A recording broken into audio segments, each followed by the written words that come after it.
Here to break it down is Bob Cusack. He's the editor-in-chief of The Hill. Bob, good to see you.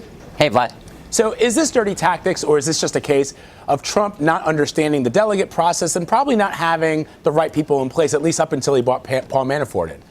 Well, I think he's playing some catch-up with the Ted Cruz campaign on delegates. But, you know, when you look at these rules, they're very complicated, and you talk to different people about the rules, and you get two different interpretations. The party rewrites the rules every 4 years, so what the rules were in 2012 may not be for 2016. It is a very confusing process, and that's where, remember, Donald Trump said he'd always be thinking about running as a third party if he's being treated unfairly, and he sees this Never Trump movement gaining some steam, and he's facing a crucial couple of weeks here.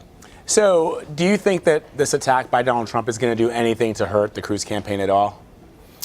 I don't think it's going to hurt the Cruz campaign, but I do think that there's a lot of discussions behind the scenes with these delegates of trying to woo them. And this is their moment in the sun. They can make national news, ordinary citizens, players in the Republican Party. That's where you have these rules, like in Pennsylvania. A lot of the delegates are not bound to vote for whoever wins Pennsylvania, which is supposedly going to be a big Trump state. So I do think that this back and forth on the insider process doesn't really change votes, but this is now the inside game. If Trump does not get the 1237 that he needs, he's going to have to really convince these delegates to back him. Yeah, he's going to have to win going forward more than a majority. I mean, something like 60% of the votes in these states to take that magic number of 1237. I want to ask you one last question on the Republicans before we talk about the Dems.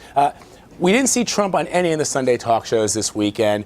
His Twitter feed, he's been tweeting, but there hasn't been incendiary stuff. I wonder if you're hearing anything about perhaps them worrying just a little bit that the wheels have fallen off, given he's had his last couple of weeks have been fairly rough. Yeah, they have been shaky, and part of it has been because of tweets and his fights with Heidi Cruz and Megyn Kelly, which has been ongoing.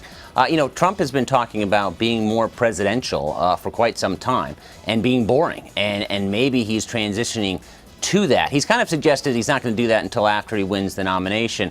But I think his advisors, one of them being Dr. Ben Carson, who ran against him, of course, saying, show some humility, let's dial it back a little bit. And I think he's trying to do that.